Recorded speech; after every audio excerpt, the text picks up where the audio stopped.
Discuss about fundamental rights. Basically fundamental rights होते क्या हैं?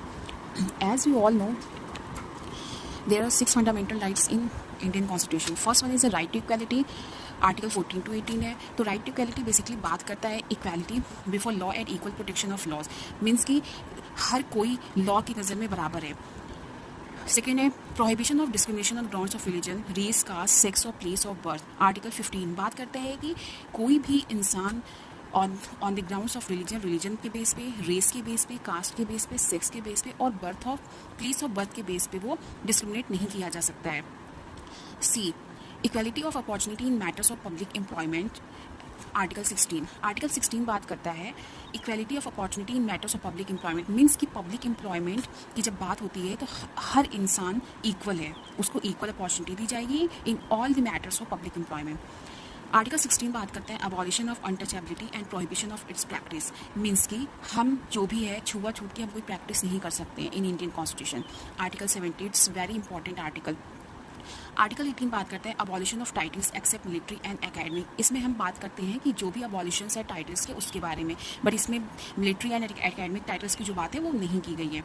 अब हम आते हैं सेकेंड राइट में। सेकेंड राइट बात करता है right to freedom, article 19 to 18 में मैंशनड है। इसमें बात करते हैं आर्टिकल 19 के बारे में, प्रोटेक्शन ऑफ 6 राइट्स। आर्टिकल 19 हमें प्रोवाइड करता है 6 types of rights. First one है speech and expression. First one जो है वो स्पीच एंड एक्सप्रेशन की बात करता है। सेकंड है असेंबली की बात करता है। थर्ड है वो एसोसिएशन की बात करता है। और जो थर्ड है वो मूवमेंट की बात करता है। फिफ्थ वन है वो रेसिडेंस की बात करता है। एंड सिक्स वन जो वो प्रोफेशन की बात करता है। आर्टिकल 20 बात करता है प्रोटेक्शन इन रिस्पेक्ट और कन्विक्शन और फॉर ऑफेंस। आर्टिकल 21 बात करता है protection of life and personal liberty. ये बात करता है कि आपके पास आपकी लाइफ है, आपकी पर्सनल लिबर्टी है, आप चाहें तो आप कैसे भी उसको अपनी लाइफ को अपने हिसाब से आप जी सकते हैं। इस पर एक बहुत ही लैंडमार्क केस है Maneka Gandhi versus union of India. Article 21 ये बात करता है राइट टू एलिमेंट्री एजुकेशन। जैसा कि आप सबको पता होगा कि राइट टू एजुकेशन है 6 to 14 ईयर्स तक वो कंपलसरी है, तो उसमें फ्री ऑफ कॉस्ट एजुकेशन है वो। आर्टिकल 22 बात करता है protection against arrest and detention in certain cases. तो आपका अगर कोई सर्टेन डिटेंशन या सर्टेन अरेस्ट हो गया है तो आपके पास हैबियस कॉर्पस है, जो कि आपको आर्टिकल 32 में 5 रूल्स प्रोवाइड किए गए हैं। उसके अंदर हैबियस कॉर्पस आता है, मीन्स कि टू हैव द बॉडी। अब नेक्स्ट राइट है राइट अगेंस्ट एक्सप्लॉइटेशन। आर्टिकल 23 से 24 है ये बात करता है freedom of conscience, prohibition of traffic in human beings and force labour, means की prohibition of traffic in human beings and force labour. Article 23 बात करता है कि ह्यूमन बींग्स की जो खरीद फरोख्त है ट्रैफिक है, ठीक है, ट्रैफिक ऑफ ह्यूमन बींग्स है, एंड जो फोर्स लेबर मतलब ज़बरदस्ती आप किसी से काम नहीं करा सकते हो।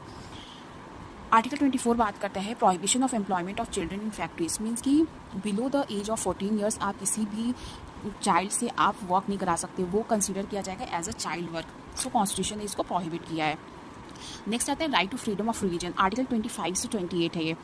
अब आर्टिकल 25 क्या बात करता है? आर्टिकल 25 भी बताते हैं कि freedom of conscience and free profession practice and propagation of religion. Article 25 means कि आपका अपना जो भी रिलीजन है आप उसकी फ्रीली आप प्रैक्टिस कर सकते हो, आप उसको प्रोपगेट कर सकते हैं, मतलब कोई भी आपको रोक नहीं सकता है। Freedom to manage religious affairs. Article 26 बात करता है कि आप अपने रिलीजियस अफेयर्स को आप कैसे मैनेज करोगे, इट्स डिपेंड ऑन यू, ठीक है। आर्टिकल 26 आपको पूरी इसकी आज़ादी देता है। आर्टिकल 27 बात करते हैं freedom for payment of taxes for promotion of any religion. Article 27 बात करता है फ्रीडम फॉर पेमेंट, ठीक है, मतलब कि आप कोई भी टैक्स दे करके, ठीक है, किसी एक रिलीजन को आप प्रमोट नहीं कर सकते हो। आर्टिकल 28 बात करता है freedom from attending religious instruction और worship in certain education institution. अब नेक्स्ट आर्टिकल बात करता है cultural and education rights. Article 29 से 30। आर्टिकल 29 और 30 ये माइनॉरिटीज़ कम्युनिटीज़ को एम्पावर करता है। Protection of language, script and culture of minority. जो भी माइनॉरिटीज़ कम्युनिटीज़ हैं जिनकी जनसंख्या इंडिया में बहुत ही कम है, उनको regarding language, script and culture से ये बहुत एम्पावर करता है कि वो अपनी जो भी लैंग्वेज है, स्क्रिप्ट और कल्चर उसको प्रिजर्व कर सकते हैं। आर्टिकल 30 बात करता है right of minorities to establish and administer education institution, मतलब जो भी माइनॉरिटीज़ हैं उनको ये कॉन्स्टिट्यूशन ने ये राइट्स दिए हैं कि वो अपने हिसाब से अपने एजुकेशन इंस्टीट्यूशन को वो इस्टेब्लिश और एडमिनिस्टर कर सकते हैं, मतलब चला सकते हैं। आर्टिकल 32 बात करता है राइट टू कॉन्स्टिट्यूशन रेमेडीज़। इसको डॉक्टर B.R. अम्बेडकर ने heart and soul of the Indian constitution भी कहा है, इसलिए क्योंकि ये there are 5 types of writs, इसमें 5 तरह के रिट्स प्रोवाइड की गई हैं। उसमें ये है कि अगर आपको सपोज अगर आपका कोई भी इलीगल डिटेंशन या सर्टेन अरेस्ट या सर्टेन डिटेंशन हो जाता है, तो आप रिट्स को यूज़ करके आप मतलब कोर्ट में जा सकते हैं। Right to move the supreme court for the enforcement of fundamental rights. अगर आपकी फंडामेंटल राइट्स का इन्फ्रिंजमेंट हुआ है, आपको लग रहा है, तो आप डायरेक्ट सुप्रीम कोर्ट को अप्रोच कर सकते हो। इसमें फर्स्ट वन है हैबियस कॉर्पस है, सेकेंड मैंडेमस है, थर्ड वन है प्रोहिबिशन है, फोर्थ है सेशुरी है एंड क्यू वारंटो है। सो आज के लिए इतना ही गाइस, और मेरे चैनल को आप लाइक करें, सब्सक्राइब करें, आगे और भी अगर आप ऐसी वीडियोज़ चाहते हैं तो।